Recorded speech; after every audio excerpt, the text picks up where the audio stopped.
Hey, good morning, guys. Going to work today after a couple of dreams I had last night. They were delicious. With breakfast already, now we're going to work. Totals. Got team 1 and team 2. I put myself in my truck, get the dogs inside, and get my lunch ready. So stay with me.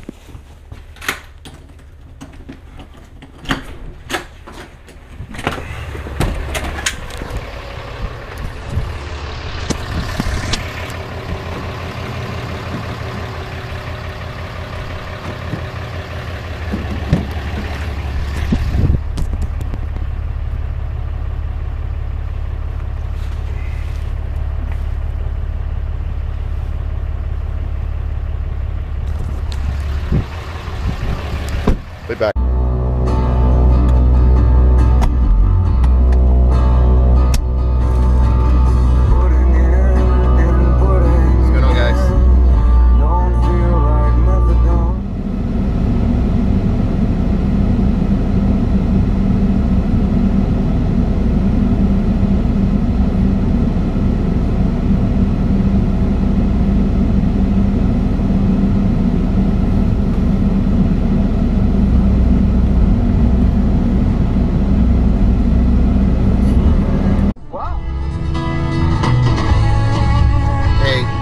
Guys, amigos, ¿cómo están el día de hoy? Una de las partes de mis vlogs que voy a estar haciendo es que voy a estar aquí con ustedes cuando ustedes caminan al trabajo, escuchamos la noticia, hablamos con referente a ella, y tenemos discusiones en el chat de YouTube. Una de las noticias grandes en el día de hoy es que están tratando de pasar una ley aquí en los Estados Unidos en la cual van a solicitar y requerir la presentación de una forma de identificación cuando uno compre una pop soda, como una Pepsi, Coca-Cola, una de esas bebidas carbonatadas. ¿Qué tú piensas con referente a ello? Yo I don't drink, yo no bebo ese tipo de refreshments, so I don't know what to think about it. So it's up to you guys. Leave some of your things on the comments below, and we go from there. This guy is crazy. Cops park on the side of the road here, trying to get people tickets, but then they park on this side of the road, which makes them so dangerous for them. Hey, that's their job, man. These were the people that were against Jesus. They were always down. I love listening to this guy. Osteen, Joel Osteen. It's just amazing. I love it. It's not a coincidence that Jesus waited till the 4th day to show up. He wanted to make sure that when he raised Lazarus from the dead, there would be no doubt about it. Sometimes God will delay in your life on purpose. Not only so that you will know that it's his favor, but so that all of your critics, friends, relatives, co-workers, they won't be able to deny the great thing God did in your life. Mary and Martha were upset at first that Jesus didn't get there in time to heal their brother. Their prayer didn't get answered the way they wanted. But all along, God knew what he was doing. He wasn't planning a healing. He had something better in mind, a resurrection. And if it hasn't worked out your way on your timetable, don't get upset. That doesn't mean that God has failed you. It's just the opposite. It means God is planning something even better. A few years after my father went to be with the Lord, the church was really growing. We needed a larger auditorium. My father told how he would never move the church. I was new, the young pastor, I wasn't about to rock the boat. And so I found a 100-acre tract of land about 2 miles from the other location, right on the freeway. I thought, this is perfect. We'll build a new sanctuary. The owner of the property told how that had been for sale for over 20 years and they'd never had one offer on the property. I knew God saved that property for us. He said, you don't even need to draw up a contract now. Just go ahead and do your preliminary drawings and soil studies, and then we'll draw up the contract. 4 months later, we went to close on the property. We had an 8 o'clock in the morning meeting. We showed up at 7:45, so excited about our new property. His secretary walked out and said, I'm sorry, he sold the property last night to someone else. I was so disappointed. I knew that was the devil stealing our property. A couple of months later, we found another large piece of property. We thought, this is even better. But do you know the same exact thing happened? They sold it out from under us. Thought, God, what is going on? You know we need a larger building. There weren't any more large pieces of property over in that area. I was tempted to get discouraged, quit believing, think, well, I guess this is good enough. We tried, it just wasn't meant to be. About 6 months later, I could feel something stirring on the inside. I knew I had to get my passion back. It's as if I went to that stinky place where the dream died, been turned down 2 times. Said, God, it hasn't worked out my way, but I know you're still on the throne. I don't see any land available, but I know even now you have the right place for us. A few weeks later, I received a phone call that this place, the former Compact Center, was coming available. When I heard that, something leaped on the inside. I knew it was supposed to be ours. 3.5 years later, we moved into it. We didn't have to build a new sanctuary. God gave us an auditorium already built. The premier facility in the 4th largest city in America. My point is, I was praying for a healing, but God had something better in mind, a resurrection. If it's not happening your way, on your timetable, don't get upset. Stay in faith. God knows what he's doing. He can see the big picture for your life. He always has your best interest at heart. I heard about this lady that was losing her home. She had been laid off.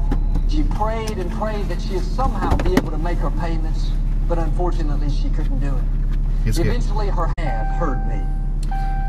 Okay guys, so I just finished something that we in the Army call urine analysis, or pee test, or I don't know, you know, when the weird guy. It's like a drug test. It's mandatory for, you know, some people in the Army, not because they think you're doing drug, but because the command has a commitment to keep and to maintain readiness within the force. So pretty easy today. I was able to go in and out. I didn't spend more than, I don't know, 20 minutes, you know. Of course, I hydrate myself very well. And now, what we got now? Let me see. Now we are going back to brigade to submit some tickets to get the Sergeant Major's BlackBerry phone working, and we're gonna go from there. So see you in a minute. Once I'll get you back once I start driving home. I love you, Jean. 2nd day of school. I'm proud of you and I miss you. And tomorrow I'm taking you to school Friday morning. It's gonna be Daddy and Princess, nobody else. Bye. You can't control the traffic. All right, guys, it's Thursday. Beautiful evening. If everything goes your way. Thursday the 2nd, no, the 3rd. You're probably going to live a very unhappy life. Them taking my parking spot was a part of the 10%. Life happened. It wasn't fair. But the 90% is what really matters. How do we respond? I love it. Jesus said, stop allowing yourselves to be upset, agitated, and disturbed. It's a choice that we have to make. At the start of the day, you should make a decision that no matter what comes against you that day, let's do you this. are not going to get upset. We're gonna go to McDonald's, get a milkshake, and just relax going home. Yep, that's what we're gonna do. You think that's trying to figure this out over here? So guys, I went to McDonald's to get me a milkshake, and they were the machine was broke or something. So I came to this place. Hello, how you doing? Good. Jack in the Box to get me another milkshake. So they have something called Oreo cookies and cream. let's see how it goes. Thank you. This is the one. Oh, awesome. Thank you. Have a good one. You too. So I'm gonna give it a try and we go from there. See, it's pretty thick too. It's thick. Wow, delicious. When you're in a situation where you're tempted to compromise, to get upset, to be bitter, you know to make the right choice, you have to dig your heels in, be disciplined, not go by what you feel. That's not just another routine choice. That's a defining moment. The decisions you make in these tough times, you feel like being offended, you have to remind yourself, this is a defining moment. It's going to impact my destiny, so I'm going to dig my heels in and do the right thing, even though it's difficult. See, the pain of discipline is much less than the pain of regret. It's better to be uncomfortable for a little while than to make a poor choice and be uncomfortable for a long time. For a long time. There we go. Giving into what we feel, what tell we him, want, Joel, taking tell the him. easy way out. That pleasure is only temporary. The pain lasts much longer. In the heat of the moment, every voice will tell you, it doesn't matter. It's no big deal. Just do it. Not going to hurt anything. Don't believe those lies. It's going to impact your destiny. Jesus said, pray that you don't enter into temptation. Whatever area that you struggle in, before you leave the house, you need to pray. God, help me to keep my cool today. Or God, help me to keep my eyes on the right things. God, help me to resist this addiction, to not compromise. Then all through the day, you have to guard your mind. Every temptation starts with a thought. This is where the real battle is taking place. And when those tempting thoughts come, don't dwell on it. Don't give it the time of day. If you allow it to stay, it'll draw you in and can lead you to compromise. This is what Joseph had to do. He was working as a slave at the house of a man named Potiphar. He continued to excel. Eventually, Potiphar put him in charge of his whole household. The whole house. Well, Joseph was a good-looking young man, tall, dark, and handsome. And one day, he was walking through the house, minding his own business, when Potiphar's wife came up and tried to seduce him. She made advances toward him. Here Joseph was a slave.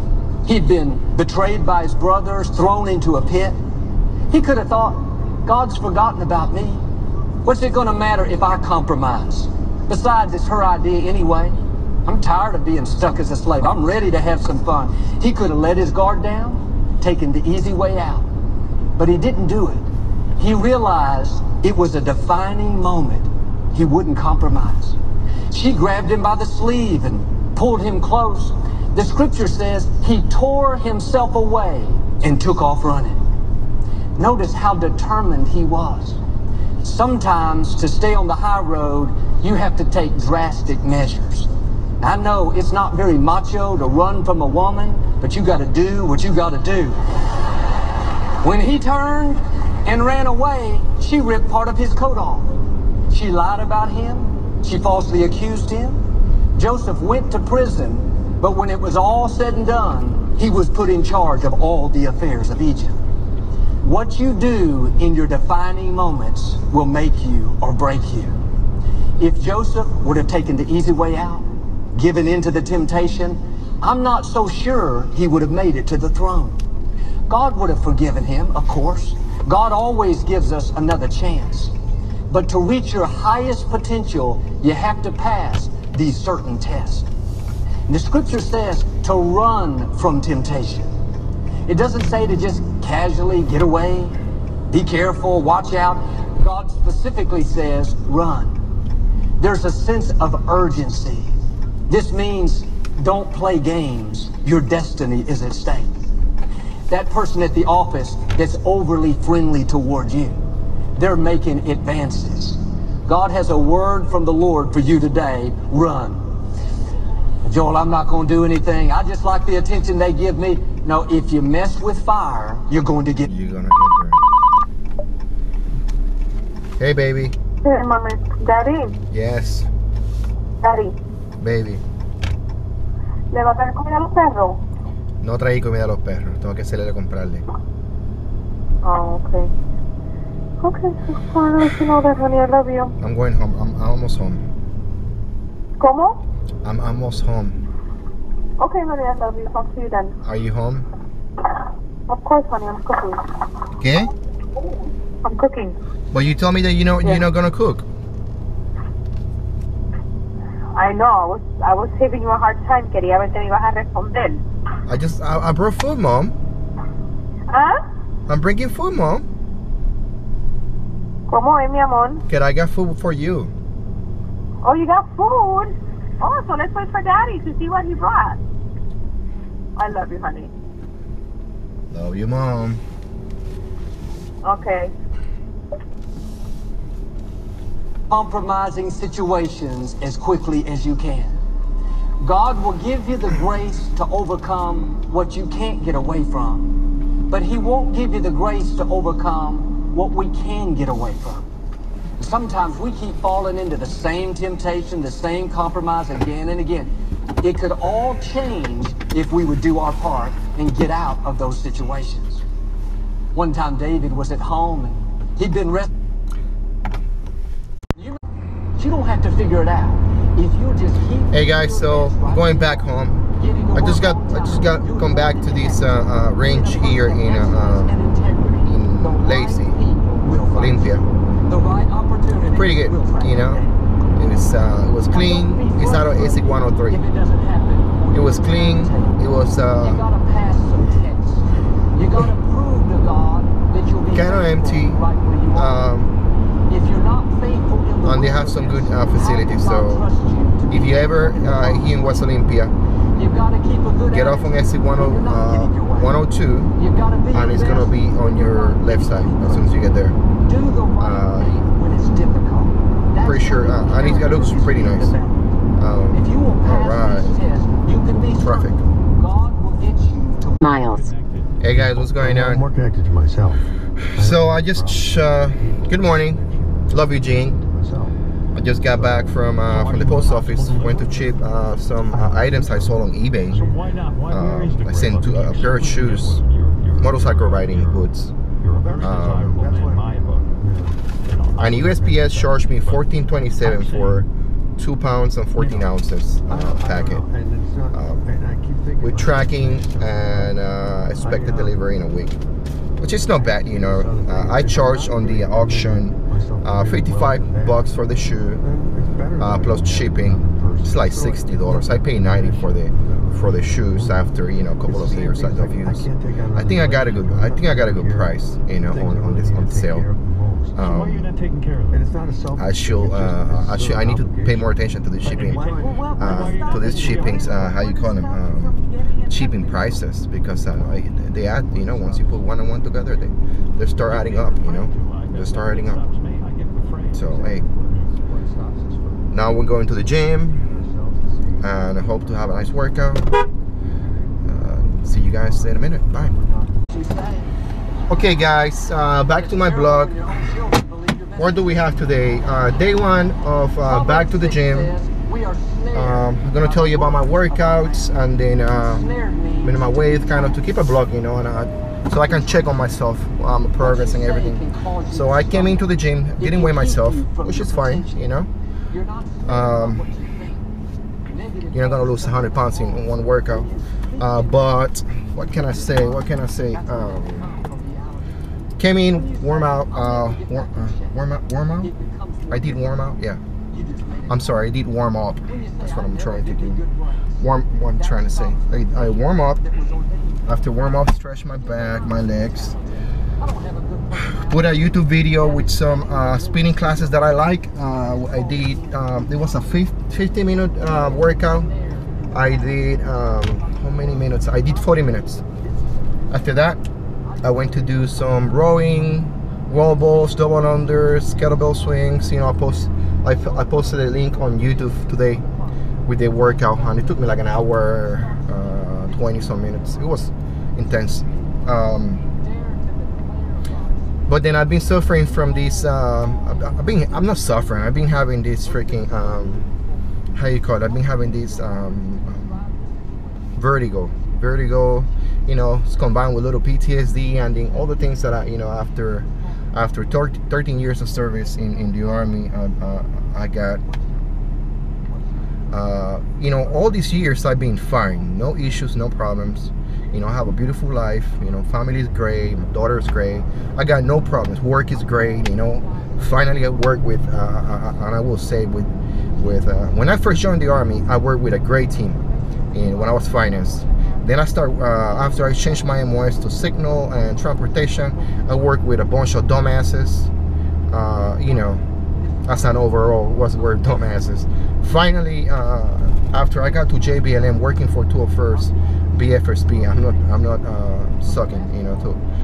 I got to tell you, I'm working on the Essex shop at Brigade. Greatest people ever, freaking greatest people ever. Since the moment I got in, happiest day, best in my life. You know, love it. You know, love it. Suddenly, in May this year, 2015, something happened to me, and I started having these, you know, vertigo issues, you know, PTSD, you know, how can I say, not moments, but